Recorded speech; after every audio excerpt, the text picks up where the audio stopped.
আল্লাহু আকবার, আল্লাহু আকবার, আল্লাহু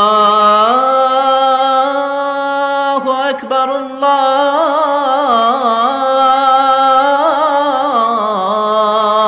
আকবার।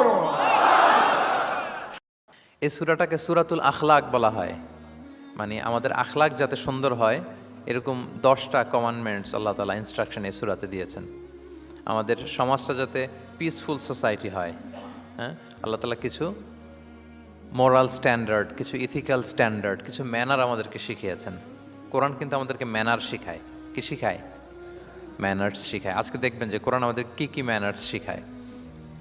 আমাদের সমাজটা যাতে একটা পিসফুল সোসাইটি হয়, শান্তিপূর্ণ সমাজ হয়, কোরআন কিছু আমাদেরকে এথিক্যাল স্ট্যান্ডার্ড বেঁধে দিয়েছে।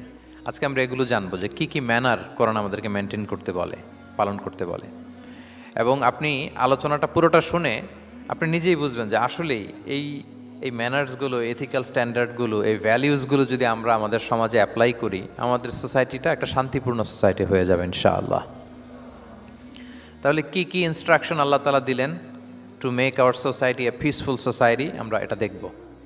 1 নম্বরে আল্লাহ তাআলা যে ইনস্ট্রাকশনটি দিয়েছেন, শুরুতে বলে রাখা ভালো, মৌলিকভাবে 10টি দিক নির্দেশনা আল্লাহ তাআলা দিয়েছেন আমাদের সমাজটাকে শান্তিপূর্ণ করার জন্য। 10টা ম্যানার আল্লাহ তাআলা শিখিয়েছেন। আওয়াজ করে বলেন তো, মোট কয়টি নির্দেশনা?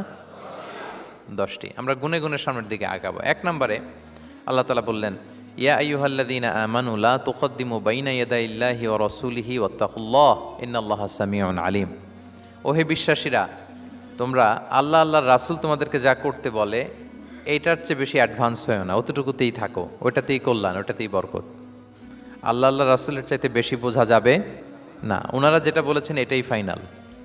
মা কানা লিমুমিনিন ওয়ালা মুমিনাতিন ইযা কাদাল্লাহু ওয়া রাসূলুহু আমরান আইয়াকুনা লাহুমুল খিয়ারাতু মিন আমরিহিম। আল্লাহ আল্লাহ রাসূল যদি আমাদেরকে কোনো নির্দেশনা দেয়, তখন কোনো বিশ্বাসীর জন্য এটা মানলেও চলে, না মানলেও চলে, এরকম ভাবা যাবে? আল্লাহ রাসূলের পক্ষ থেকে, আল্লাহর পক্ষ থেকে একটা আদেশ আসছে, এখন এই আদেশ আপনি মানলেও হয়, না মানলেও হয়, এরকম নাকি ব্যাপারটা? বলেন তো। বরং মানতেই হবে। বরং কি? মানতেই হবে। এটা কম্পালসারি, এটা অপশনাল না। তাহলে সমাজকে শান্তিপূর্ণ করার 1 নাম্বার গাইডলাইন হচ্ছে আল্লাহ রাসূলের পক্ষ থেকে যে নির্দেশনা আসবে এটা আপনাকে কম্পালসারি টু অ্যাবাইড বাই, এটা মানতেই আপনাকে হবে। এবং রাসূল সাল্লাল্লাহু আলাইহি ওয়াসাল্লাম যেটা শিখিয়েছেন ওইটাই স্ট্যান্ডার্ড, এর চেয়ে আর ভালো করা যায় না। এক সাহাবী বেশি ইবাদত করতে যেয়ে বললেন যে আমি আজ থেকে সারা রাত তাহাজ্জুদ করব, রাতে আর ঘুমাবো না। আরেক সাহাবী বললেন আমি সারা বছর রোজা রাখবো, আমি আর রোজা ভাঙবো না।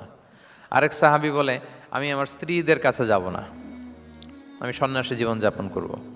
তো রাসূল সাল্লাল্লাহু আলাইহি ওয়াসাল্লাম শুনে অপছন্দ করলেন, বললেন তোমরা নাকি এমন এমন বলেছ, আমি তো বিশ্বনবী রাহমাতাল লিল আলামিন, আল্লাহর হাবিব, আমি তো কোনো দিন রোজা রাখি, আবার কোনো দিন রাখি না। সোম বৃহস্পতিবারে রাখি, অন্যান্য দিন তো রাখি না। আবার রাতে আমি ঘুমাই, আবার তাহাজ্জুদও পড়ি, আবার আমি স্ত্রীদের সাথেও মেলামেশা করি। তো আমার এই ব্যালেন্স লাইফ লিড করেও তো আমি আল্লাহর শ্রেষ্ঠ হতে আমার কোনো সমস্যা হয় নাই, তোমাদের কি সমস্যা হলো? সুবহানাল্লাহ। দেখেন, ইসলাম খুব ব্যালেন্সড অ্যাপ্রোচে বিশ্বাস করে, ভারসাম্যপূর্ণ জীবন বিধান। তার মানে রাসূল সাল্লাল্লাহু আলাইহি ওয়াসাল্লাম যেটা শিখিয়েছেন ওইটাই স্ট্যান্ডার্ড। আপনি কি রাসূল সাল্লাল্লাহু আলাইহি ওয়াসাল্লামের চেয়ে বেশি মুত্তাকি হতে পারবেন? বুঝে থাকলে আওয়াজ করে বলুন, আল্লাহ রাসূলের চেয়ে বেশি বুজুর্গ হওয়া সম্ভব? মুত্তাকি হওয়া সম্ভব? আল্লাহওয়ালা হওয়া সম্ভব?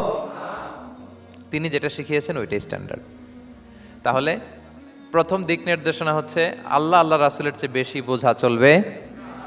ওনারা যে নির্দেশনা দিয়েছেন সেটা মানলেই জীবনের সুখ, সেটা মানলেই কি? 1 নাম্বার গাইডলাইন।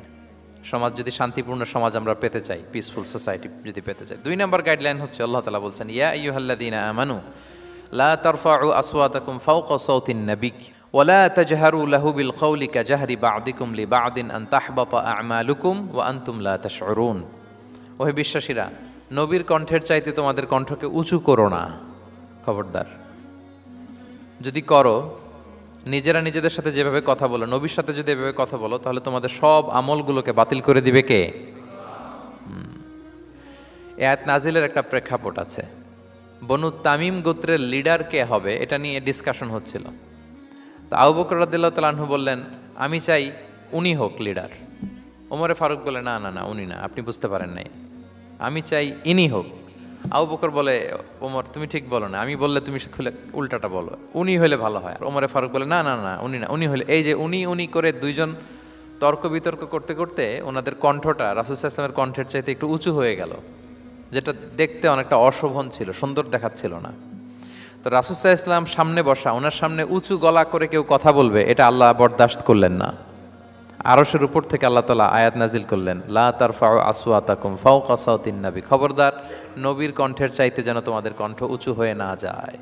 যদি যায় তাহলে তোমাদের আমলগুলো বাতিল হয়ে যাবে, এবং নিজেরা নিজেদেরকে যেভাবে ডাকো সেভাবে ডেকো না, এরকম করলে আমল বাতিল হয়ে যাবে। তো আল্লাহ তাআলা এখানে আদব শিক্ষা দিলেন যে রাসূল সাল্লাল্লাহু আলাইহি ওয়াসাল্লামের সামনে কথা বলতে গেলে খুব ভদ্র ভাষায় কথা বলতে হবে, শালীন ভাষায় কথা বলতে হবে। মজার ব্যাপার হচ্ছে, আপনারা জানেন কিনা জানি না, যারা হজ উমরা করেছেন আপনারা দেখবেন যে রাসূল সাল্লাল্লাহু আলাইহি ওয়াসাল্লামের পবিত্র কবরের উপর এই আয়াতটা এখনও লেখা আছে যে লা তারফাউ আসওয়াতাকুম ফাওকা সাওতিন নবী, নবীর কণ্ঠের চাইতে যেন কণ্ঠ উঁচু হয়ে না যায়।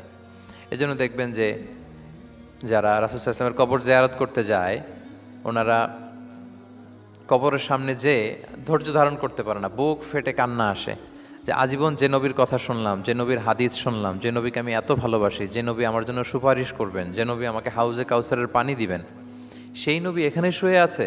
এটা ভাবতেই মুমিন হৃদয়ে বাঁধ ভাঙা কান্নার জোয়ার আসে, হাউমাউ করে কাঁদতে ইচ্ছে করে, কিন্তু ওখানে আওয়াজ করা যায় না, কারণ ওখানে লেখা লা তারফাউ আসওয়াতাকুম ফাওকা সাওতিন নবী, নবীর দরবারে বড় গলায় আওয়াজ করে কোনো শব্দ উচ্চারণ করা যাবে না। খুব ভদ্র বিনম্র চিত্তে রাসূল সাল্লাল্লাহু আলাইহি ওয়াসাল্লামের রওজার সামনে দাঁড়িয়ে আমরা সালাম পাঠ করি।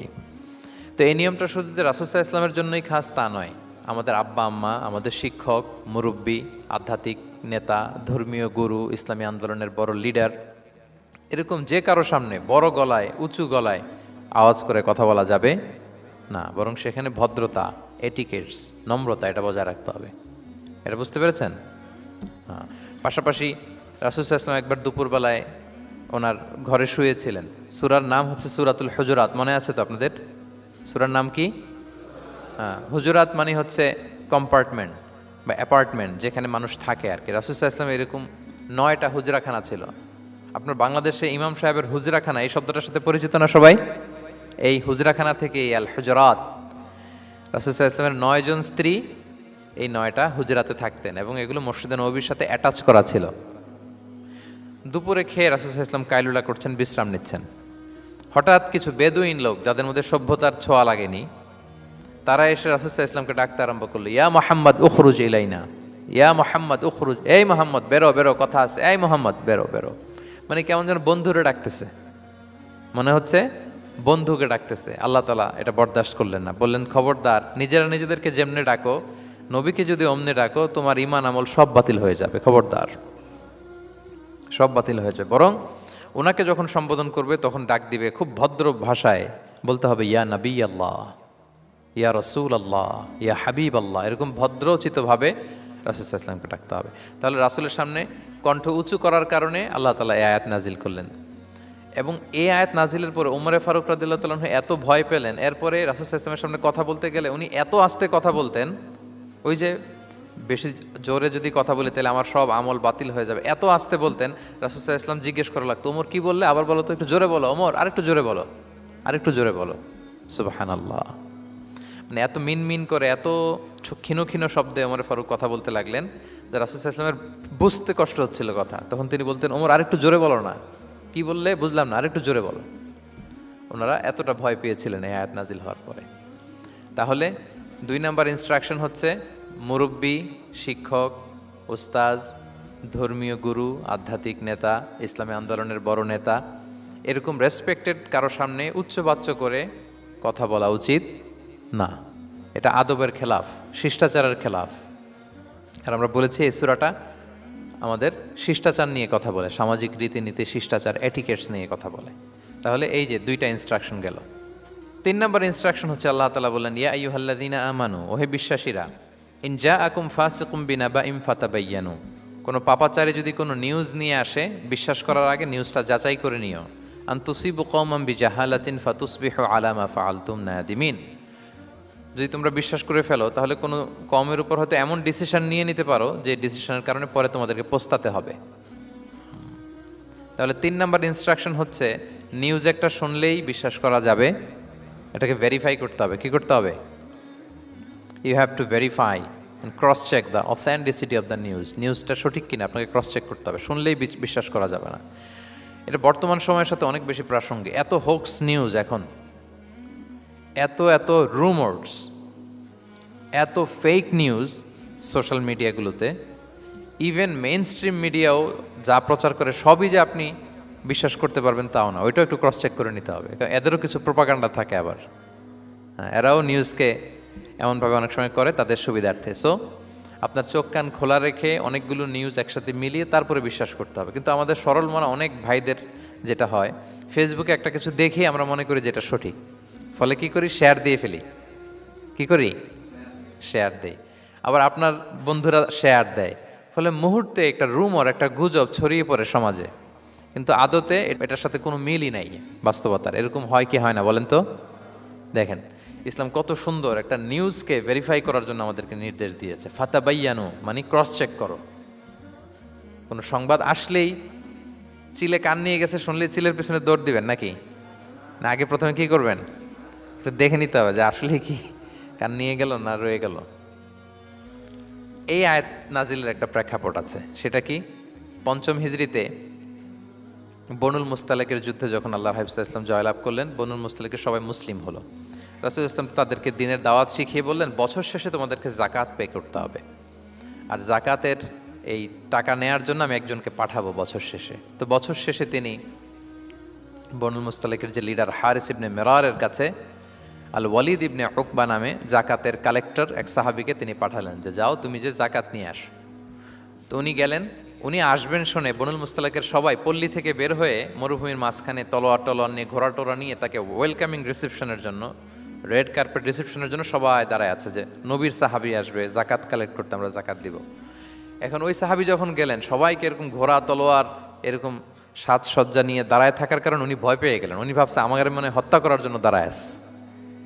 উনি আর এটা ঠিকঠাক না জেনে অ্যাবাউট টার্ন ফিরে গেলেন মদিনায়, যে বলে ইয়া রাসূলুল্লাহ, বনুল মুস্তালিক তো সব মোরতাদ হয়ে গেছে, এরা তো আর মুসলিম, এরা তো আমাকে মারার জন্য সব দাঁড়ায় আছে। আসলে বলেন তো কথাটা কি সত্য না মিথ্যা? একেবারে মিথ্যা। রাসূল সাল্লাল্লাহু আলাইহি ওয়াসাল্লাম এই কথা শুনেই বিশ্বাস করলেন সরল মনে। বিশ্বাস করেই খালিদ ইবনে ওয়ালিদ রাদিয়াল্লাহু তাআলা আনহুকে বললেন, অ্যাটাক বনুল মুস্তালিক, বনুল মুস্তালিকে অভিযান পরিচালনা করো। সাথে সাথে আল্লাহ বললেন, নবী রাখেন, আস্তে অ্যাটাক করেন, একটু থামেন নবী, একটু রাখেন। আপনি যার কাছ থেকে শুনেছেন সে মিথ্যা বলেছে, অসত্য কথা বলেছে, আসলে ঘটনা এমন নয়। আজকে তার কথার উপর বেস করে আপনি যদি খালিদ ইবনে ওয়ালিদকে অভিযান পরিচালনা করতে বললেন, সে যে যদি অ্যাটাক করে কয়েকজনকে হত্যাও করে ফেলতো, এই যে রক্তপাত হতো, ব্লাড শেড, এটার দায় কিন্তু আপনি এড়াতে পারতেন, কারণ আপনি আদেশ দানকারী। আল্লাহ রাসূল সাল্লাল্লাহু আলাইহি ওয়াসাল্লামকে থামালেন আল্লাহ তাআলা আয়াত নাজিল করে যে আপনি ক্রস চেক করেন। পরে রাসূল সাল্লাল্লাহু আলাইহি ওয়াসাল্লাম ক্রস চেক করে লোক পাঠিয়ে জানলেন যে না, এমন কিছুই নয়, তারা কেউ মোরতাদ হয় নাই, সবাই তারা মুসলিমই আছে, তারা ওয়েলকামের জন্য আসছিল, উনি ভাবছে যে ওনাকে হত্যা করার জন্য দাঁড়ায় আছে। তাহলে চিন্তা করছেন যুগে যুগে এই সমস্যা আছে না নাই বলেন? রাসূল সাল্লাল্লাহু আলাইহি ওয়াসাল্লামের জীবনীতে এই ঘটনা ঘটিয়ে আমাদের চোখে আঙ্গুল দিয়ে আল্লাহ তাআলা বুঝাতে চাইলেন যে কোনো নিউজ আসলেই এটা ভেরিফাই না করে বিশ্বাস করা যাবে না। যত মেইন স্ট্রিম মিডিয়া হোক, ওটা শুনলে আপনি আরও আপনার সোর্স থেকে আপনি একটু জানবেন, এরপরে আপনি বিশ্বাস করবেন, নাকি বিশ্বাস না করে শেয়ার দিবেন? আপনি কি জানেন যে একটা কথা শুনেই ক্রস চেক না করে অ্যাকশনে যাওয়াতে কত পরিবার ভেঙে যায়, কত সম্পর্ক ভেঙে যায়? আমাদের মধ্যে প্রবণতা আছে। আপনার ছেলের ব্যাপারে একজন একটা কথা বললো, এসে ছেলের মারপিট, জিজ্ঞেসও করেন না এটা। আপনার মেয়ের ব্যাপারে একজন এসে একটা বাজে কথা বলছে, এসেই আপনি মেয়ের সাথে খারাপ আচরণ। আপনার ওয়াইফের ব্যাপারে একজন বললো আর কি যে ভাই আপনি এখানে, ভাবিকে তো দেখলাম ওইখানে আরেকজনের সাথে, আপনি এসেই আপনার স্ত্রীর উপর চড়াও অথবা গায়ে হাত তুললেন। তো হতে পারে যে ওই ভদ্রলোক অন্য কোনো মহিলাকে দেখেছে যে দেখতে আপনার স্ত্রীর মতো, এরকম হতে পারে কি পারে না বলেন? তো এই যে আপনি ক্রস চেক না করে, ভেরিফাই না করে যে অ্যাকশনে গেলেন, এতে সমস্যা হবে না সমাজে? পরিবার ভাঙে, সমাজে সম্পর্ক নষ্ট হয়, কলহ বাঁধে। এই জন্য আল্লাহ তাআলা বলেন যে সোসাইটিটাকে যদি পিসফুল করতে চাও, ইযা জাআকুম ফাসিকুম বিনাবাইন ফাতাবায়ানু, নিউজ আসলেই বিশ্বাস করো না। You have to cross check, you have to justify, and you have to verify the news. মনে থাকবে? তাহলে আজকে থেকে ফেসবুকে একটা পেলে আমরা কি করব? শেয়ার দিয়ে দিব। কি শেয়ার দিবেন না? কি করব? যাচাই বাছাই করব, ক্রস চেক করব। এখন অবশ্য ক্রস চেক করার জন্য কিছু কিছু প্ল্যাটফর্ম বেরিয়েছে।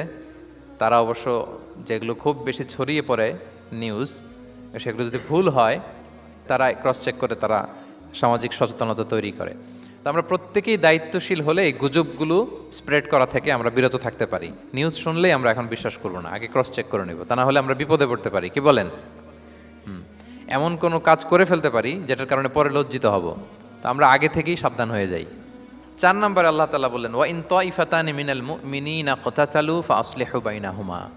বিশ্বাসীদের মধ্যে 2 গ্রুপ যদি মারামারি লাগে তাহলে তুমি মিলিয়ে দাও, ইসলাহ করো, ইসলাহু যাতিল বাইন, মিলিয়ে দাও, মীমাংসা করে দাও, বিরোধ নিষ্পন্ন করে দাও। অনেক সময় হয় না যে 2 ভাই ঝগড়া লেগেছে, 2 বন্ধু ঝগড়া লেগেছে, অথবা স্বামী স্ত্রীর মধ্যে কোনো কারণে বিরোধ, হ্যাঁ 2 পার্টি ঝগড়া লাগছে, এরকম আছে না নাই? তখন ফাআসলিহু বাইনাহুমা, তাদের মধ্যে আপোষ মীমাংসা করে দাও। হ্যাঁ, মীমাংসা করে দাও, ইসলাহ, রিকনসিলিয়েশন করো, ওয়ার্ক অ্যাজ এ মিডিয়েটর, মধ্যস্থতাকারী হিসেবে কাজ করো। তো আমরা সমাজে কি করি দেখেন তো, একটু মিলিয়ে নেন। 2 জন ঝগড়া লাগছে, আমরা কি করি? হ্যাঁ, কি করেন? আরো লাগিয়ে দেন, সর্বনাশ। তাই তো আপনাদের ওয়াজি করতেছি আমি না, তাদেরকে আরো ঝগড়ায় মাতিয়ে তোলা যাবে না, লাগিয়ে দেওয়া যাবে না, বরং ঝগড়া থামিয়ে দিতে হবে। কি করতে হবে? কয়েক জায়গায় কৌশল করে মিথ্যা বলা জায়েজ, সহিহ হাদিসে এসছে।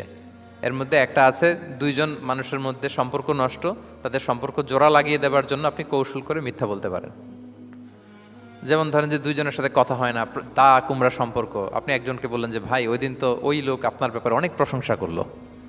সে তো শুনে অবাক হবে, কিরে আমার প্রশংসা কি বললো, এমন এমন বললো। তো এটা শুনে ওই লোকের ব্যাপারে তার মনটা একটু নরম হবে। আবার তাকে বললেন যে উনি তো আপনার ব্যাপারে এরকম একটা পজিটিভ কমেন্ট করলো, সেও অবাক হবে, তাই নাকি, তার সাথে আমি এত ভুল বোঝাবুঝি, আসলে লোকটা তো তাইলে ভালো। এই যে 2 জনকে আপনি এমন কিছু কথা কৌশল করে বললেন, ফলে তাদের মধ্যে একটা হৃদ্যতা তৈরি হবে। হঠাৎ দেখবেন যে একজন আরেকজনকে দেখে সালাম দিয়ে কথা বলে কোলাকুলি করে সেই আগের যেই শত্রুতা সব নিমেষে শেষ হয়ে গেছে। ঠিক কিনা বলেন? হ্যাঁ, এই যে মধ্যস্থতাকারী আপনি হলেন, এজন্য আল্লাহ তাআলা আপনাকে সওয়াব দিবেন। তাহলে বিবাদমান 2 গ্রুপ দেখলে আমরা আজ থেকে আরো ঝগড়া লাগিয়ে দিব না মিলিয়ে দিব? রাসূল সাল্লাল্লাহু আলাইহি ওয়াসাল্লাম বলেন, আলা উখবিরুকুম বিআফদালা দারাজাতিম মিন সাদাকাতি ওয়াস সিয়ামি ওয়াস সালাহ। নামাজ, রোজা, সাদাকা, এর চেয়েও একটা বড় মর্তবার ভালো কাজ আছে, সেটা কি আমি তোমাদের বলবো না? সাহাবারা বলল, বলেন। আল্লাহ রাসূল সাল্লাল্লাহু আলাইহি ওয়াসাল্লাম বললেন, সেটা হচ্ছে ইসলাহু যাতিল বাইন, 2 পক্ষকে মিলিয়ে দেয়া, বিবাদমান 2 গোষ্ঠীকে কি করা? মিলিয়ে দেয়া। এটা নামাজ, রোজা, সাদাকা, এর চেয়েও বেশি সওয়াবের কাজ। দেখেন আমরা ইসলামটা বোঝার ক্ষেত্রে আমাদের কত ল্যাকিংস। আমরা মনে করি শুধু লম্বা দাড়ি রাখলাম, তাসবিহ একটা নিলাম, আর জিকির করতেছি দিন রাত এক করে, এরপরে নামাজ পড়তে পড়তে কপালে দাগ ফেলে, এই বোধহয় ভালো কাজ, এই সব ভালো আমিই করে ফেললাম। কিন্তু দেখেন রাসূল ইসলাম বলেছে না, সমাজে বিবাদমান 2টা গ্রুপকে যদি মিলিয়ে দাও, এটা নামাজ, রোজা, সাদাকার চেয়ে বেশি সওয়াব তুমি পাবে। তাহলে এখন থেকে যদি আমরা বিবাদ দেখি কি করব? মিলিয়ে দিব। কখনো আমরা ঝগড়া আরো বাড়িয়ে দিব না। আগুন যদি লাগে সেখানে পানি ঢালবো নাকি তেল ঢালবেন? কি ঢালবেন? অনেকে কি ঢালে? আরো দাউ দাউ করে জ্বালাতে চায় না, না এটা করা যাবে না, বরং আমরা মিলিয়ে দিব ইনশাআল্লাহ। বলেন সবাই। আল্লাহর হাবিব সাল্লাল্লাহু আলাইহি ওয়াসাল্লাম তিনি এই কাজটা করতেন। মক্কা থেকে মদিনায় গেলেন, মদিনায় আউস খাজরাজ 2টা গোত্র, বছরের পর বছর যুদ্ধ, উনি যেই মিলিয়ে দিলেন। রাসূল সাল্লাল্লাহু আলাইহি ওয়াসাল্লাম এই যে সংলাপ, তারপর রিকনসিলিয়েশন, মিডিয়েশন, মধ্যস্থতা, এগুলোতে এক্সপার্ট ছিলেন। যে যুদ্ধ থামে না, এই যুদ্ধ মিলিয়ে দিলেন। কত প্রাণ গেল ওই যুদ্ধে, কিন্তু রাসূল সাল্লাল্লাহু আলাইহি ওয়াসাল্লাম যেই আউস খাজরাজ এখন ভাই ভাই হয়ে গেছে, ভাই ভাই করে দিলেন, ভ্রাতৃত্বের বন্ধনে ওনাদেরকে আবদ্ধ করে দিলেন আল্লাহর হাবিব সাল্লাল্লাহু আলাইহি ওয়াসাল্লাম। এবং সহিহ বুখারীতে একটা বাব আছে, বাবের শিরোনাম হচ্ছে বাবু কওলুল ইমাম ইযহাবু বিনা নুসলিহ বাইনাকুম, মানে আমাকে নিয়ে চলো আমি মিলিয়ে দিব। এটা ছিল রাসূল সাল্লাল্লাহু আলাইহি ওয়াসাল্লামের বিখ্যাত বাণী। ঝগড়া একটা লাগছে, রাসূল সাল্লাল্লাহু আলাইহি ওয়াসাল্লাম বলতেন, আরে আমি আছি না, আমাকে নিয়ে যাও, আমি মিলাই দেবো। কোথাও কিছু হয়েছে, আমাকে নিয়ে যাও, আমি তো আছি, মিলাই দেবো। রাসূল সাল্লাল্লাহু আলাইহি ওয়াসাল্লাম এসেছেনই মানুষকে মিলানোর জন্য। গড়ার জন্য এসেছেন, ভাঙার জন্য নয়। তাহলে 4 নাম্বার যেটা আমরা জানলাম যে বিবাদমান দুই পক্ষকে আমরা কি করব, মনে থাকবে? এই যে আমি শুরুতে বলেছিলাম যে একটা শান্তিপূর্ণ সমাজ যদি আপনি গড়তে চান তাহলে এই 10টা ইনস্ট্রাকশনের কোনো বিকল্প নাই। এখানে সোশ্যাল নর্মস, কিছু মোরালিটি, কিছু ভ্যালিউজ, বিশেষ করে ম্যানার্স আমাদেরকে শিখিয়েছেন আল্লাহ তাআলা। তাহলে 4টা জানলাম, কয়টা? 5 নাম্বার আল্লাহ বলেন, ইয়া আইয়ুহাল্লাযীনা আমানু লা ইয়াসখার কওমুন মিন কওম আসা আন ইয়াকুনু খায়রাম মিনহুম। ওহে বিশ্বাসীরা, তোমরা একে অপরকে তুচ্ছ তাচ্ছিল্য করো না, হাসি ঠাট্টা করো না, কাউকে সুখরিয়া মানে কাউকে তুচ্ছ করা, কাউকে নিয়ে ব্যঙ্গ করা, হাসি তামাশা করা, এটা করো না, এটা কবিরা গুনাহ। মানে এমন কোনো কথা বলো না যাতে তোমার ভাইয়ের মনে কষ্ট হয়, এরকম কিছু বলা যাবে না। আমরা অনেক সময় এটা করে ফেলি, এমন কথা বলি যেটাতে আরেক ভাই বা আরেক বোন কষ্ট পায়। আমরা খুব সিম্পলি বলি, কিন্তু এটা কবিরা গুনাহ। এটা কি? বিশেষ করে তার আকৃতি নিয়ে আপনি কিছু বলতে পারবেন না, এটা বড় কবিরা গুনাহ। এটাকে বডি শেমিং বলে। কি বলে? বডি শেমিং হারাম। কারণ বডি স্ট্রাকচার এটাকে আমার ইচ্ছে মতো হয়েছে না আল্লাহ বানাইছে? আচ্ছা, আপনি যে এত সুন্দর ফর্সা, কে বানালো? হ্যাঁ, আবার আরেকজন যে একটু শ্যামবর্ণের, তাকে কে বানালো? আপনি লম্বা, কে বানালো? কেউ খর্বাকৃতির, খাটো, তাকে কে বানালো? তাহলে আপনি আকৃতি নিয়ে তাকে যদি ঠাট্টা করেন, আসলে কি ঠাট্টা কি তাকে করা হলো নাকি আল্লাহকে? কারণ আসল ডিজাইনারটা কে? হুয়াল্লাযী ইউসাউবিরুকুম ফিল আরহামি কাইফা ইয়াশা। আল্লাহ তাআলা তোমাদেরকে যেমন চেয়েছেন ঠিক তেমন মাতৃগর্ভে তোমাদেরকে ডিজাইন করেছেন, তোমাদের আকৃতি দিয়েছেন। এজন্য কারো আকৃতি নিয়ে অবজ্ঞা করা, তুচ্ছ করা, হেয় করা, এটা প্রকারান্তরে আল্লাহকে অবজ্ঞা করার সমান। দ্য ক্রিয়েটর, যিনি স্রষ্টা, তাকে আপনি অবজ্ঞা করেছেন, ঠিক কিনা বলেন? তাহলে এখন কারো আকৃতি নিয়ে কিছু বলবেন? আমরা বাংলাদেশে এরকম বলি না? বেশি মোটা হলে তাকে একটা নাম দিয়ে ফেলি। হ্যাঁ, কি বলি? কি বলেন? মোটু। তারপর কেউ চিকন হলে তাকে একটা নাম দিয়ে ফেলি, চিকন আলী। এরপর ধরেন যে কারো হয়তো নাক ছোট, চোখ ছোট, তাকে চাকমা বলে আমাদের এলাকায়। হ্যাঁ, নাক ছোট চাকমা, তো এটা হইলো? তো সে কি নিজে তার নাককে এরকম বানাইছে? এরকম নানা ধরনের আকৃতির অনেক কিছু হতে পারে। এই যে বডি শেমিং, এটা হারাম। এটা কি? এবং জরিপে এসেছে অনেক বাচ্চারা স্কুলে যেতে চায় না তার দেহের বিভিন্ন আকৃতি নিয়ে, তার বন্ধুরা তাকে টিস করার কারণে। খুব মোটা সে, তাকে নিয়ে তার ফ্রেন্ডরা এমন কথা বলে, সে আর স্কুলে যাওয়ার প্রতি আগ্রহ ফিরে পায় না। এটা কত বড় সামাজিক সমস্যা আপনি খেয়াল করেছেন? হ্যাঁ, কখনো কারো আকৃতি নিয়ে কোনো কমেন্টস করা যাবে? কারণ আকৃতিটা দিয়েছে কে? এটা খবরদার, এটা বড় কবিরা গুনাহ। আব্দুল্লাহ ইবনে মাসউদ রাদিয়াল্লাহু তাআলা আনহু, এই সাহাবী, ওনার পা দুইটা ছিল চিকন চিকন পা। উনি একবার আরাক গাছের চূড়ায় উঠেছেন, মেসোয়াকের ডাল ভেঙে মেসোয়াক করবেন। বাতাসের ঝাপটা, ওনার লুঙ্গিটা একটু সরে গিয়েছে, পা দুইটা দেখা গিয়েছে। তো এত চিকন পা দেখে সাহাবারা সবাই হাসতেছে নিচে। রাসূল ইসলাম বললেন, ব্যাপার কি, তোমরা হাসো কেন? বলে যে ইবনে মাসউদের পাগুলো দেখে দেখেনি রাসূল কত চিকন পা, হাসতেছে। রাসূল ইসলাম রাগান্বিত হলেন, বললেন, ওই সত্তার শপথ যার হাতে আমার আত্মা, ওই আল্লাহর কসম করে আমি বলি, লাহুমা আসকালু ফিল মিজানে মিন উহুদ, এই পা দুটো মিজানের পাল্লায় রাখা হলে কিয়ামতের দিন উহুদ পাহাড়ের চেয়ে বেশি ভারী হয়ে যাবে। তার মানে এত সম্মান ইবনে মাসউদের, সম্মান আল্লাহর কাছে, কল্পনা করেন, উহুদ পাহাড়ের চেয়ে বেশি ভারী হয়ে যাবে। কিন্তু আমরা অনেক সময় এই মানুষের আকৃতি নিয়ে তুচ্ছ তাচ্ছিল্য করি। রাসূল সাল্লাল্লাহু আলাইহি ওয়াসাল্লামের একজন স্ত্রী ছিল, নাম সফিয়া। কি নাম? সফিয়া বিনতে হুয়াই ইবনুল আখতাব। উনি আকৃতিতে কিছুটা খাটো ছিলেন এবং একটু স্থূলাকৃতির ছিলেন। তো এটাকে একটু ইঙ্গিত করে আম্মাজান আয়েশা রাদিয়াল্লাহু তাআলা আনহা একবার একটা শব্দ ব্যবহার করেছেন, মানে শব্দ দিয়ে কৌশলে বুঝিয়েছেন, তানি কসিরা, মানে আপনার সেই খাটো স্ত্রী সফিয়া। নারীদের মধ্যে এটা থাকে স্বাভাবিক, মানবীয় কারণে। একাধিক স্ত্রী হলে মানবীয় কারণে একটু জেলাসি বা একটু কিছু বিষয় থাকে, এটা থেকে মানুষ বেরোতে পারে না, এবং সেটা নবীদের স্ত্রীরাও সেটা থেকে বেরোয়া সম্ভব ছিল না। তো কথা বলতে বলতে এমন একটা শব্দ বললেন যেটা দিয়ে সাফিয়া রাদিয়াল্লাহু তাআলা আনহাকে বুঝালেন যে আপনার অমুক স্ত্রী, মানে তিনি আকৃতিতে কিছুটা খাটো এবং কিছুটা স্থূলাকৃতির। এই শব্দটা রাসূল ইসলাম পছন্দ করলেন না। বললেন, আয়েশা, এটা তুমি কি বললে? আয়েশা, তুমি কি জানো লাকুত কুলতি কালিমা, তুমি এমন একটা শব্দ বলেছ সফিয়ার ব্যাপারে, লাউ মুজিজাত বিমা ইল বাহরিলা মাজহাজাতহু, এই শব্দটা যদি নীল সাগরে ছেড়ে দেয়া হয় তাহলে এই শব্দের পঙ্কিলতার কারণে নীল সাগরের পানি মুহূর্তেই কালো হয়ে যাবে। আর এরকম শব্দ যেন আমি না শুনি। আমার জানা আয়েশা রাদিয়াল্লাহু আনহা সচেতন হয়ে গেলেন, আর কখনো এরকম বলেননি। দেখেন রাসূল ইসলাম কখনো এই বডি শেমিংকে স্পেস দিতেন না, কখনো না। আমরা এগুলোকে ছোট মনে করি, কিন্তু যাকে আপনি বলেন সে অনেক কষ্ট পায় মনে, সে খুব মনে কষ্ট পায়, এজন্য এটা বলা যাবে না, খবরদার। রাসূল সাল্লাল্লাহু আলাইহি ওয়াসাল্লাম বলেন, ইন্নাল আবদা লা ইয়াতাকাল্লামু বিল কালিমাতি মা ইয়াতাবায়্যানু ফিহা ইয়াজিল্লু বিহা ফিন্নার। মানুষ অনেক সময় মুখ ফসকে এমন কমেন্ট করে ফেলে অন্যের ব্যাপারে, এটা দিয়ে সে মাঝে মাঝে জাহান্নামী হয়ে যায়, কিন্তু সে ভাবেই নাই এই শব্দে আমাকে জাহান্নামে ঢুকাবে। কারণ এই মুখ দিয়ে যা বেরোয় এটা বলতে অনেক সাবধানে। রাসূল ইসলাম বলেছেন, দুইটা অঙ্গের গ্যারান্টি যদি কেউ আমাকে দেয় আমি তাকে জান্নাতের গ্যারান্টি দেই।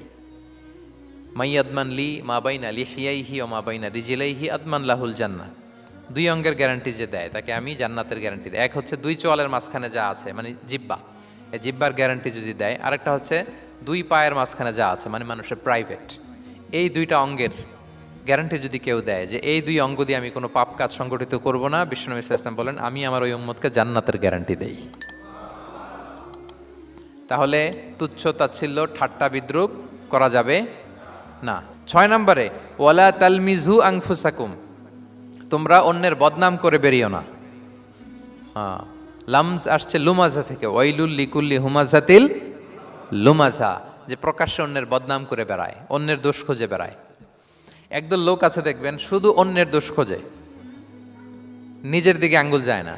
কিন্তু এইভাবে আরেকজনের দিকে আঙ্গুল দিলে যে 3টা আঙ্গুল নিজের দিকে যায় এটা আবার ভুলে যায়। কাউকে যদি আমি এরকম করি, আমার দিকে কয় আঙ্গুল বলেন? এই 3টা কার দিকে? আর আরেকজনের দিকে 1 আঙ্গুল। তো কাউকে কিছু বলার আগে 3বার নিজেরটা ভাববেন যে নিজে কি করেন। ওলা তাল মিজাং, অন্যের বদনাম করো না, প্রকাশ্যে অন্যের দোষ খোঁজো না। সবচেয়ে বুদ্ধিমান সে যে নিজের দোষ খোঁজে, নিজের সমালোচনা যে করতে পারে সেই সর্বাপেক্ষা বুদ্ধিমান। কিন্তু আমরা একদল আছি শুধু সমালোচনা, ওর এই সমস্যা, ওর এইটা, ওর ওর মানে তার দায়িত্ব হচ্ছে সবার সমস্যা বের করা। এরকম দায়িত্বপ্রাপ্ত কিছু লোক আছে না নাই? সবাই না, এগুলো থেকে আমাদের বেরিয়ে আসতে হবে। অন্যের দোষ খোঁজা বাদ দিতে হবে, দোষ খুঁজলে নিজের দোষ খুঁজতে হবে। আমরা আত্মসমালোচনা করবো। খেয়াল রাখবেন সবচেয়ে ভালো হচ্ছে আত্মসমালোচনা, সবচেয়ে ভালো কি? তারপরে মোটামুটি ভালো হচ্ছে আলোচনা, আর সবচেয়ে খারাপ হচ্ছে সমালোচনা। কিন্তু আমরা সবচেয়ে করি বেশি কোনটা? এটা চেঞ্জ করতে হবে, আত্মসমালোচনা বাড়াইতে হবে। আমি প্রায় একটা কথা বলি, small people talk about people, average people talk about things, and great people talk about ideas. ছোট মনের মানুষ যারা, এরা মানুষ নিয়ে কথা বলে, এর এই সমস্যা ওর। মাঝারি ধরনের যারা, এরা বিভিন্ন বিষয় নিয়ে, ঘটনা নিয়ে কথা বলে। গ্রেট মাইন্ড যারা, এরা আইডিয়া নিয়ে কথা বলে, যে এই আইডিয়া ইমপ্লিমেন্ট করলে সমাজের এটা সমাধান হবে, এই আইডিয়া জেনারেট করতে পারলে এইটা কাজ হবে। তো এখন বলেন, আপনি কি ছোট মনের মানুষ হবেন না বড় মনের? অন্যের দোষ খুঁজবো আর তাহলে কারটা খুঁজবো? ইনশাল্লাহ বলেন সবাই। কটা গেল? 7 নাম্বার, ওয়ালা তানাবাজু বিল আলকাব, কাউকে মন্দ উপনামে ডেকো না। মন্দ উপনামে ডেকো না মানে কাউকে একটা বিশেষ নাম দিও না, তার নামটা সুন্দরভাবে ডাকো। নাম বিকৃতি করা কবিরা গুনাহ। নাম আপনি বলুন, হুজুর এটা একটা কথা হইলো, নাম বিকৃতি করছি তো কি হয়েছে? এটা আপনার কাছে সমস্যা নাই। ধরেন যে ওই লোকের নাম আব্দুল্লাহ, আপনার কাছে আব্দুল্লাহ এটা সিম্পল, ধুর আব্দুল্লাহ একটা কিছু হইলো। কিন্তু যার নাম আব্দুল্লাহ তার কাছে এটা অনেক দামি। তার কাছে কি? কারণ এটা তার পরিচয় বহন করে।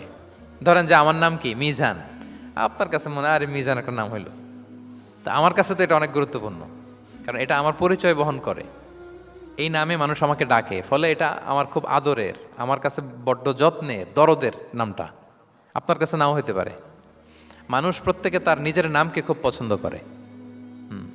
দেখবেন যে মানুষ কাগজ পেলে নিজের নামটা লেখে, সিগনেচার দেয় একটা, দেখবেন দেয়। এরপর দেখবেন যে সি বিচে ঘুরতে গেলে বালুর মধ্যে নিজের নামটা লিখে, দেখবেন লিখে। শুধু তাই না, লিখে আবার একটা লাভ আঁকে, লাভ চারদিকে আঁকে। কেন আঁকে? কারণ এই নামটা সে পছন্দ করে অনেক, এটা তার কাছে গুরুত্বপূর্ণ, আপনার কাছে নাও হতে পারে। এজন্য প্রত্যেকে প্রত্যেকের নামটা তার কাছে খুব আদরের যত্নের, তার নামটা আপনি সুন্দরভাবে বলবেন। নাম আপনি বিকৃত করতে পারবেন না। এটা কি গুনাহ? সগীরা কবিরা গুনাহ। এটা আমরা সমাজে করি, নাম বিকৃত করি না, নাম বিকৃত করা যাবে না।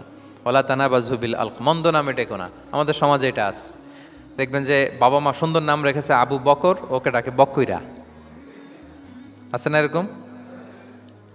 তারপর নাম রেখেছে ধরেন আব্দুল কুদ্দুস, ওকে ডাকে, নাম রেখেছে আব্দুল ওয়াক্কাস, ওকে ডাকে। এই বিকৃতি আপনি করতে পারবেন? কারণ কিয়ামতের দিন আপনার নাম ধরে, আপনার বাবার নাম ধরে ডাকা হবে। তুদআউনা ইয়াউমাল কিয়ামাতি বিআসমাইকুম ওয়া আসমাই আবাইকুম। কিয়ামতের দিন তোমার নাম, তোমার বাবার নাম, যখন আপনাকে ডাকবে ফেরেশতারা, আপনার নাম এবং আপনার বাবার নাম ধরে ডাকা হবে। এজন্য রাসূল সাল্লাল্লাহু আলাইহি ওয়াসাল্লাম বলেন, ফাআহসিনু আসমাক, তোমাদের নামগুলো সুন্দর রেখো, নাহলে সেই দিন ডাকবে বল্টুর ছেলে কল্টু দাঁড়াও, তখন এই কোটি কোটি মানুষের সামনে আপনি এই নাম নিয়ে দাঁড়াবেন আর লজ্জায় পড়বেন। আর যদি বলে আব্দুর রহমানের ছেলে আব্দুল্লাহ, আসো, কত সুন্দর। নামগুলো ভালো আলেম দিয়ে ক্রস চেক করে, কনসালটেশন করে এরপরে রাখবেন। আর কাউকে মন্দ নামে কখনো ডাকা যাবে না, তার বংশের কোনো খারাপ কিছু দিয়ে তাকে ডাকা যাবে না। ধরেন একজনের বাবা ছিল চোর, কিন্তু তার সন্তান সে সৎ মানুষ হইতে পারে না, এখন বাবার কথা কি আপনি চোরের পোলা বলে ডাকতে পারবেন? না, আপনি ডাকবেন না, বলতে পারবেন না, কারণ সে তো ভালো। তাহলে নাম বিকৃত করা, মন্দ উপনামে ডাকা, এটা কবিরা গুনাহ।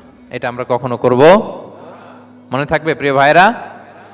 আচ্ছা, 8 নম্বরে আল্লাহ তাআলা বলছেন, ইয়া আইয়ুহাল্লাযীনা আমানু জিতানিবু কাসীরাম মিনায-যন, ওহে বিশ্বাসীরা তোমরা ধারণা থেকে বেঁচে থাকো। ইন্না বা'দা-যন্নি ইসমুন, কিছু কিছু ধারণা আছে এটা পাপ। ধারণা, অ্যাজাম্পশন করে কথা বলা নিষেধ। ধারণার উপর বেস করে কথা বলা যাবে, অনেকে ধারণার উপর কথা বলে। বেশিরভাগ ধারণাই মিথ্যা হয়, ধারণার বেশিরভাগ কি হয়? সো আপনি ধারণা, বেসড অন ধারণা আপনি কোনো কথা বলতে পারবেন, মানে যেটাকে আমরা বাংলায় বলি আন্দাজে কথা বলা। বাংলা আমরা কি বলি? আন্দাজে আপনি কিছু বলতে পারবেন না, আপনাকে নিশ্চিত হইতে হবে। আমরা খালি চোখে যা দেখি, বাস্তবে ওই ঘটনা নাও হতে পারে এরকম। হোয়াট এভার উই সি, এটা রিয়েল সিনারি নাও হতে পারে, ভেতরে হয়তো এমন কিছু একটা আছে যেটা আমরা জানি না। এজন্য ধারণা করে কথা বলা নিষেধ ইসলামে। ওয়া ইন্না যন্না লা ইউগনি মিনাল হাক্কি শাইআ, আল্লাহ বলেন ধারণা কখনো সত্যের বিকল্প হতে পারে না।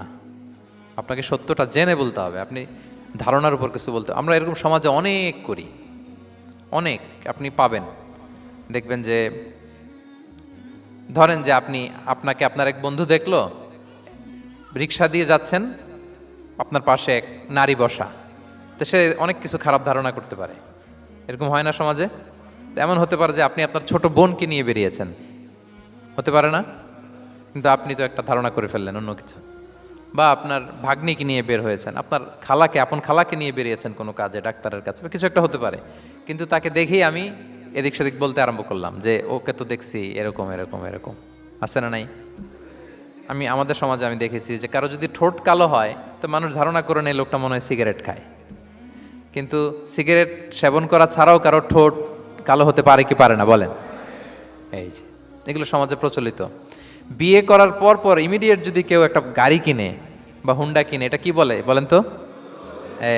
এই বোধহয় শ্বশুর বাড়ি থেকে যৌতুক নিয়ে আসছে।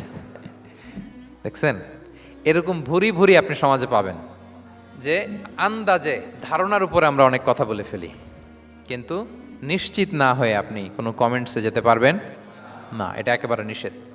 9 নম্বরে আল্লাহ বললেন, ওয়ালা তাজাসসু, গোয়েন্দাগিরি করো না, স্পাইগিরি করো না, অন্যের ব্যক্তিগত বিষয় নিয়ে খোটাখুটি করো না।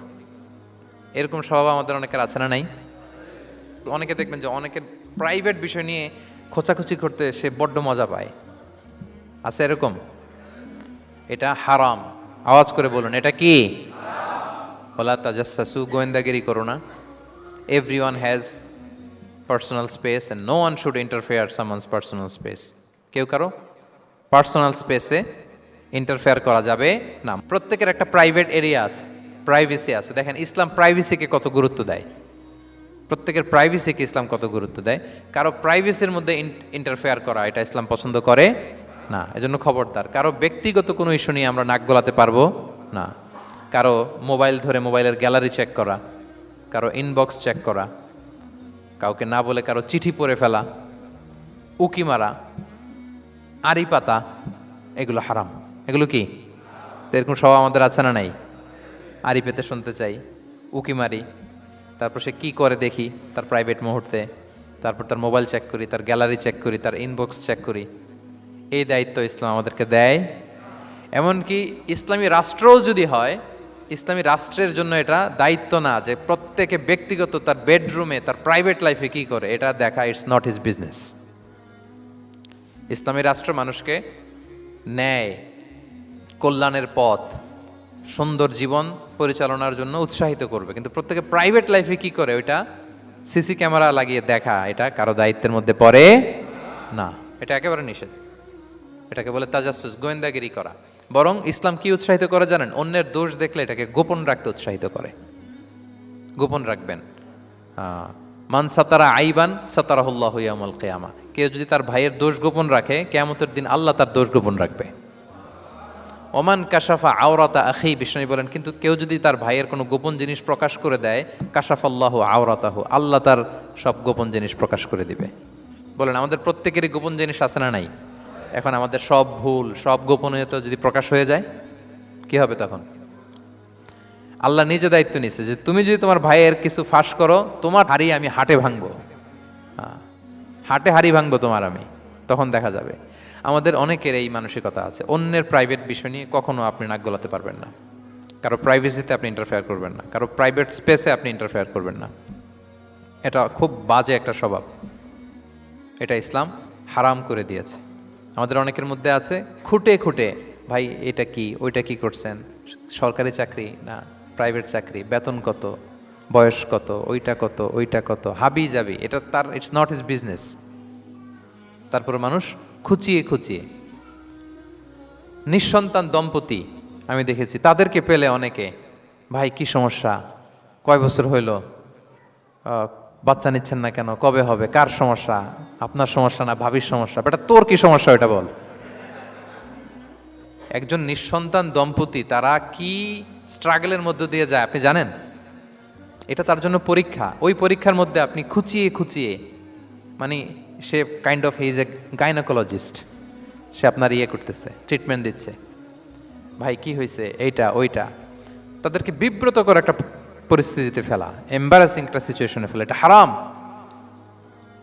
এই ম্যানারগুলো ইসলাম আমাদেরকে ধরে ধরে শেখায় যে এটা তোমার বিজনেস না, তুমি খুঁচিয়ে খুঁচিয়ে মানুষের ব্যক্তিগত বিষয় যেটাতে সে বিব্রত বোধ করে, এগুলো তুমি জিজ্ঞেস করতে পারো না। আল্লাহ বলেছেন, খবরদার, ওলা তাজাসসু, ওলা তাজাসসু, গোয়েন্দাগিরি করো না, কারো ব্যক্তিগত বিষয় না। অনেকের এটাতে খুব ইন্টারেস্ট, কার স্ক্যান্ডাল বেরোইছে, প্রায় দেখবেন যে এরকম দেখা যায়, অমুক নেতার স্ক্যান্ডাল ফাঁস, অমুক নায়কের স্ক্যান্ডাল ফাঁস। তোমার স্ক্যান্ডাল কবে ফাঁস হবে এটা বলো। নিজের চরকায় তেল দিতে হবে, আরেকজনের কি হলো, তার কি ভুল আছে, দোষ ত্রুটি আছে, ওগুলো খুঁজে দেখার জন্য আল্লাহ আমাকে দুনিয়ায় পাঠায়। তাহলে আমরা যেন কারো প্রাইভেসি হ্যাম্পার না করি, প্রিয় ভাইরা। এটা ইসলাম আমাদেরকে উৎসাহিত করে, নির্দেশনা দেয় যে আমরা কারো প্রাইভেট কোনো ইস্যু নিয়ে নাক গলাবো না, ব্যক্তিগত বিষয়ে নাক গলাবো না, কারো দোষ দেখলে এটা আমি গোপন রাখবো। কি করব? আনলেস ইউ আর এ জাজ, আপনি বিচারক, আপনার কাছে আসছে, তখন আপনি বিচার করবেন। কিন্তু এমনি এমনি আপনি জাজমেন্টাল হতে পারবেন না। You can not jump to the conclusion, একটা কিছু আন্দাজে বলে ফেলতে পারবেন না। এই দায়িত্ব আপনাকে দেয়া হয়নি। ইসলামে ব্যভিচারের মতো কোনো বিষয় দেখলেও আপনি বলতে পারবেন না। ব্যভিচার, অ্যাডাল্ট্রি, ফর্নিকেশন, জিনা, এগুলো দেখলে আপনি বলতে পারবেন না। বললে 4 জন নিয়ে বলতে হবে একসাথে। আপনি 3 জন যে যদি কাজের কাছে বলেন যে এই ছেলে আর মেয়েকে আমি অপকর্ম করতে দেখছি, কাজী 3 জনকে নিয়ে আগে 80 টাকা করে বেত মারবে পিঠে, তো করে দেখতে বলছে কে? তোমাদেরকে এই কাজ অবজার্ভ করতে বলেছে কে? কারণ 3 জন মিলে এই উইটনেস হবে না। 4 জন উইটনেস যদি থাকে তাইলে, তাও আমরা দেখছি বললে হবে না, তারপরও মায়ের। আরও রলি আমি বলি, 4 জন এসে যদি বলে যে আমি একজন নারী একজন পুরুষকে ন্যাকেড অবস্থায় এই ঘরে প্রবেশ করতে দেখছি, তারপর কাজে নিয়ে এই 4 জনের আশীর্বাদ দিবে, কারণ এতেও প্রমাণিত হয় নাই। তারা হয়তো একটা জায়গায় অবস্থান করেছে কিন্তু বড় ধরনের কোনো পাপের সাথে লিপ্ত হয় নাই হয়তো। তার মানে একেবারে চাক্ষুষ, তাও নারী দিয়ে এই উইটনেস হবে না, 4 জন পুরুষ এই পাপ কাজের চাক্ষুষ সাক্ষী ছিল। এটা যদি বলে সব কিছু যদি মিলে যায় তারপরে তাদেরকে শাস্তি দেয়া যাবে, এর আগে সম্ভব না। এটা কোনো মানুষ কোনো পাপ কাজ এইভাবে লোকচক্ষুর সামনে কখনো করে না। তার মানে দেখেন এটা কেন এরকম শক্ত করা হলো, যাতে আপনি না বলেন, কারণ বলতে গেলে আপনি আরো মাইর খাবেন, অপবাদের শাস্তি পাবেন। হ্যাঁ, ইফকের শাস্তি। ইসলাম কিভাবে মানুষের প্রাইভেসিকে হেফাজত করে। কেউ কোনো একটা মানুষ হয়তো কখনো শয়তানের ওয়াসওয়াসায়, নফসের তাড়নায়, বন্ধুর পাল্লায় পড়ে কোনোভাবে সে পাপে জড়িয়ে পড়েছে, আপনি এটাকে ইস্যু বানাচ্ছেন। কিন্তু এমন হতে পারে ওই পাপের পরে সে এমনভাবে তওবা করেছে, এমনভাবে ফিরে এসেছে, এমনভাবে প্র্যাকটিসিং হয়েছে যে সে ভালো কাজ দিয়ে আপনাকেও ছাড়িয়ে গেছে। আপনি আটকায় যাবেন কিন্তু কিয়ামতের দিন ও আটকাবে না। এরকম হতে পারে কি পারে না? তো ওর পিছনে লাগছেন কেন আপনি? আপনি আপনার ইস্যু দেখেন, আপনি কতটা প্র্যাকটিসিং হতে পেরেছেন, আপনি কতটা শুদ্ধাচার আনতে পেরেছেন আপনার জীবনে, সেটা দেখতে হবে। এজন্য খবরদার, ওয়ালা তাজাসসু, গোয়েন্দাগিরি করো না, কারো প্রাইভেট বিষয় নিয়ে নাক গলাতে যেও না। সুবহানাল্লাহ, হোয়াট এ রিলিজিয়ান! কত সুন্দর আমাদের ধর্ম, হাউ লাকি উই আর! আমরা কত ভাগ্যবান যে আল্লাহ তাআলা এই ধর্ম আমাদেরকে দিয়েছেন, এমন বিধান আমাদের জন্য প্রেসক্রাইব করেছেন যেগুলো মানলে আমাদের সমাজটা একটা জান্নাতের বাগান হয়ে যাবে। তাহলে 9 নম্বর ছিল ওয়ালা তাজাসসু, গোয়েন্দাগিরি করুন। আজকে থেকে করবেন। কারো মোবাইল ধরবেন, আর গ্যালারি দেখবেন, কারে কি মেসেজ করছিল পড়তে যাবেন, গোপনে তার ড্রয়ার খুলে তার চিঠি পড়বেন, আড়ি পাতবেন, উকি মারবেন, কারো গোপন বিষয় নিয়ে ইন্টারেস্ট দেখাবেন। কথা বলেন না, দেখাবেন? এগুলো নিয়ে কোনো ইন্টারেস্ট আমরা দেখাতে পারবো না। গোয়েন্দাগিরি আমাদেরকে বাদ দিতে হবে। আল্লাহ আমাদেরকে বোঝার তৌফিক দান করুক। কয়টা গেল? আর একটা, লাস্ট নাম্বার। আল্লাহ বলেন, সর্বশেষ আল্লাহ বলেন, ওয়ালা ইয়াগতাব বা'দুকুম বা'দা, একে অপরের পরনিন্দা চগলখুরি করো না। ইয়াগতাব মানে গীবা, গীবত করো না। আইয়ুহিব্বু আহাদুকুম আন ইয়াকুলা লাহমা আখিহি মাইতান ফাকারিহতুম, তোমরা কি চাও যে তোমরা তোমাদের মৃত ভাইয়ের গোশত ভক্ষণ করবে? মানে যে ব্যক্তি গীবত করে সে যেন তার মৃত মরা ভাইয়ের পচা গোশত খায়। গীবত করা, গীবত কাকে বলে? রাসূল সাল্লাল্লাহু আলাইহি ওয়াসাল্লাম বলেন, গীবত হচ্ছে যিকরুকা আখাকা বিমা ইয়াকরাহ, তোমার ভাইয়ের অনুপস্থিতিতে তোমার ভাই সম্পর্কে এমন কিছু বলা যেটা শুনলে সে অপছন্দ করে, এমন কিছু বলা যেটা শোনা সে পছন্দ করে না। তো এক সাহাবী বলেন, ইয়া রাসূলুল্লাহ আফারাআইতা ইন কানা ফি মা আকুল, হে আল্লাহর রাসূল, আমার ভাইয়ের মধ্যে যদি আসলেই সেই সমস্যাটা থাকে তাইলেও কি গীবত হবে? রাসূল সাল্লাল্লাহু আলাইহি ওয়াসাল্লাম বললেন, আরে তাইলেই তো গীবত হবে। ওই দোষ যদি থাকে, ওটা তার অনুপস্থিতি যদি বলে বেরো, তাইলেই তো গীবত হবে। আর ওই দোষ যদি না থাকে তাহলে তো অপবাদ হবে, এটা তো আরো বড় গুনাহ, ওটা তো বহতান। তাহলে এই গীবা ইংরেজিতে বলে ব্যাক বাইটিং। ইংরেজিতে কি বলে? এই ব্যাক বাইটিং, চগলখুরি বা পরনিন্দা, আরবিতে বলে গীবাত। এই গীবত আমরা করব না। কারো কিছু বলা থাকলে আপনি তাকে সরাসরি নাসিহাত করুন। আর দিন ওয়ান নাসিহা, দিন হচ্ছে উপদেশ দেয়া, শুভ কামনা করা, তার প্রতি শুভ কামনা করে আপনি তাকে বুঝান, সে হয়তো বুঝবে। কিন্তু আপনি তার অনুপস্থিতিতে তার নামে বাজে কথা, মন্দ কথা বলতে পারবেন, এটা অনেক বড় পাপ।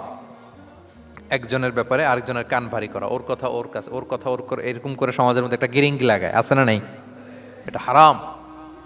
রাসূল সাল্লাল্লাহু আলাইহি ওয়াসাল্লাম বলেন, মেরাজের রাত্রে আমি দেখেছি কিছু লোক লাহুম আদফার মিন নুহাস, তাদের নখগুলো তামা দিয়ে তৈরি, নখর ধারালো, ইয়াখদাশুনা বিহা উজুহাহুম ওয়া সুদুরাহুম, তারা তাদের নিজের নখ দিয়ে নিজের গালের গোশত, বুকের গোশতগুলো টেনে টেনে ছিটছে। রাসূল সাল্লাল্লাহু আলাইহি ওয়াসাল্লাম জিবরাইল ইসলামকে বললেন, মানহুম ইয়া জিবরিল, জিবরিল কারা এরা, এত বড় শাস্তি? জিবরাইল ইসলাম বললেন, হুম আহলুল গীবা মিন উম্মাতিক, এরা হচ্ছে আপনার উম্মতের মধ্য থেকে তারা যারা গীবত করে। তারা কি করে? তাহলে এই গীবতের সাথে আমাদের কোনো সম্পর্ক, এটা থেকে আমাদেরকে বেঁচে থাকতে হবে, এটা করা যাবে না। আমরা অনেকে হালাল ওয়েতে গীবত করি। এইভাবে কিভাবে করে আমি বলি আপনাদের, এইভাবে শুরু করে, এইভাবে কি বলবো ভাই, বললে তো গীবত হয়ে যায়, তারপরও না বললেই না, একটু বলি। শুরুতে কি বললে তো,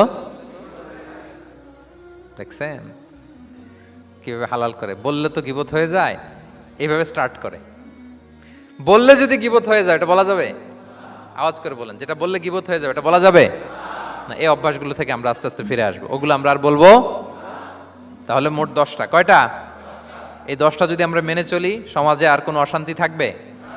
বিশৃঙ্খলা থাকবে? হানাহানি, মারামারি? সমাজটা একটা শান্তির সমাজ হবে, পিসফুল সমাজ হবে। এই জন্য এই সূরাটাকে বলা হয় সামাজিক রীতিনীতির সূরা।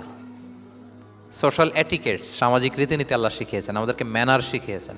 আজকে বাড়িতে যে সূরাতুল হুজরাতটা পড়বেন, যাদের কাছে আমার এক নজরে কোরআন আছে আগে ওইটা থেকে দেখবেন, এরপর কোনো তাফসির থেকে বঙ্গানুবাদ থেকে বঙ্গানুবাদ দেখবেন, তাফসির পড়বেন, দেখবেন যে ক্লিয়ার হয়ে যাবে। এরপর নিজেই আপনার ফ্যামিলিকে নিয়ে আপনি তালিম দিবেন এই সূরাটার উপর। পারা যাবে তো? দেখবেন যে সমাজটা শান্তিপূর্ণ হয়ে যাবে। আল্লাহ তাআলা আমাদের সমাজকে শান্তিপূর্ণ করুক, আমাদের পরিবারগুলোকে জান্নাতি পরিবার করুক।